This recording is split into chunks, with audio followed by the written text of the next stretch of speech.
പിന്നെ ഈ ആര്യ പറയുന്നുണ്ട് ഇവരുമായിട്ട് ബന്ധമില്ലാന്ന്. ആര്യ ഇവരുമായി സംസാരിക്കുന്ന ഒരു വോയിസ് ക്ലിപ്പാണ്. അതായത് ബിബിൻ ജോർജിന്റെ ഫാദറുമായിട്ട് ചേർന്ന് സംസാരിക്കുന്ന ഒരു വോയിസ് ക്ലിപ്പാണ് ഞാനിപ്പോ പ്ലേ ചെയ്തത്. ഹലോ, പറഞ്ഞു തീരുന്നതിന് മുമ്പ് നിങ്ങൾ ഫോൺ കട്ട് ചെയ്യണ്ട.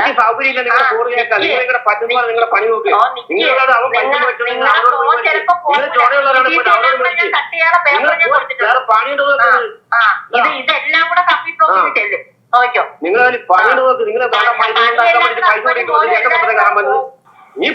ഇതുപോലുള്ള ഇതാണ് ഇതെന്ന് വെച്ചിട്ടുണ്ടെങ്കില്.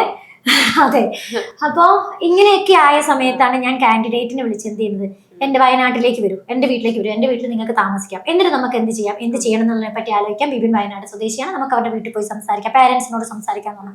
അങ്ങനെ കാൻഡിഡേറ്റ്സ് കുറച്ച് പേര് എന്റെ വീട്ടിലേക്ക് വന്നു. ലൊക്കേഷനൊക്കെ അയച്ചു കൊടുത്തത് പ്രകാരം കാൻഡിഡേറ്റ് വീട്ടിലേക്ക് വന്നു. വീട്ടിൽ വന്നിട്ട് ഞങ്ങൾ എന്ത് ചെയ്തു, 2-3 ദിവസം നമ്മുടെ ആളുകളുമായിട്ട്, നമുക്കും കുറച്ച് ആളുകളുണ്ട്, അവരുമായിട്ട് സംസാരിച്ചു. കാരണം അവർ മെയിനായിട്ട് ഫോൺ എടുക്കുന്നില്ല എന്നുള്ളതാണ്.